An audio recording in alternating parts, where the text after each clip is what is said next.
2006 Jeep Commander, and we have the transmission over temp warning in the dash. First thing I'm going to do is put the jack under there and a jack stand to get myself some more working room here. You see there I have the jack stand on the driver's side so I can get a little more room underneath the vehicle. First thing we want to do is disconnect the battery. That way we're not going to accidentally engage the starter while we're trying to remove it. Now, the last time that we had the transmission over temp warning in the dash, the way I fixed that was I found a loose connection on our computer over here. I found a corroded or dirty connection here on this ground wire to the computer. And after cleaning that up, I was able to get the vehicle started.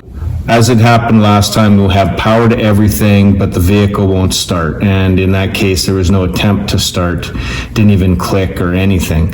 So I tried it again and I cleaned the frame here. So I cleaned the connection between the computer to the frame. I also cleaned that again and it didn't do anything. When I got in underneath the vehicle here, I cleaned this connection. This is another ground wire connection right here to the block. I cleaned that, and again, I wasn't able to get anything. What I've done is I've removed the starter, and these are the wires that go to the starter here. And then there's this connection here. So these two pieces connect to the starter. Those are the two bolts that are going to hold the starter in. There should be a 15 millimeter head to bolt that in, and that's going to get bolted from behind.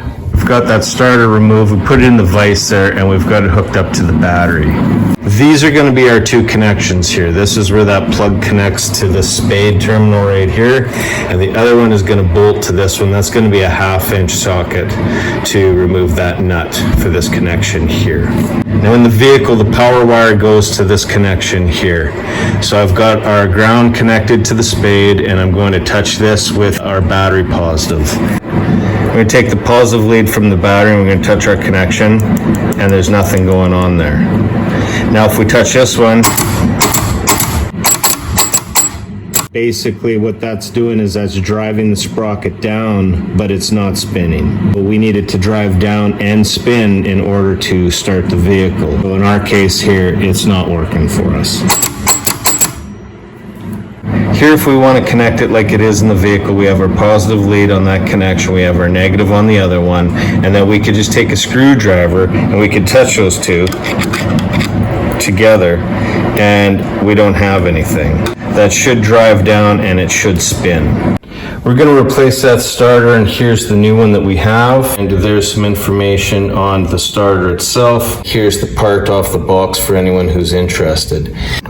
All we need to do is make our connections on this side, which I suggest you make those connections first with the two wires.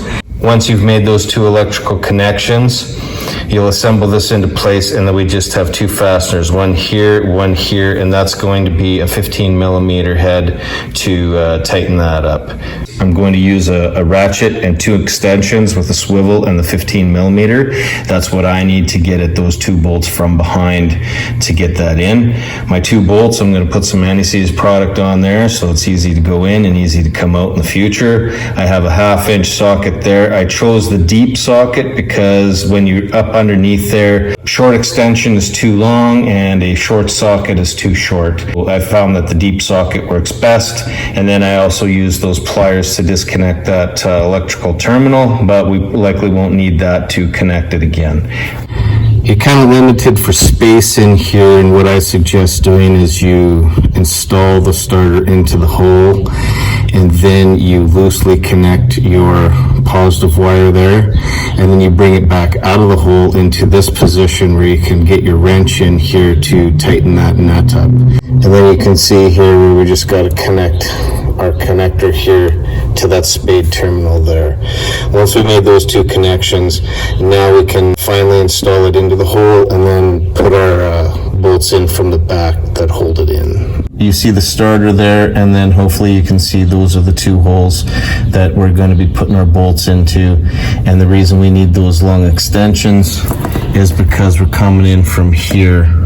We need to come in from here around this drive shaft area to reach and get in there. Here you see the ratchet with the extensions, limited space in between this drive shaft and the transmission, but you work at it, you can get it. I don't think you're going to fit a small wrench in there, and even if you did, you wouldn't have any room to move it. So this is the best method that I found to install that starter. We got 2 bolts on the back and 2 electrical connections in the front, and that's the end of the installation. Lastly, we have a Jeep that starts, and as you can see, we don't have that indication in the dash anymore.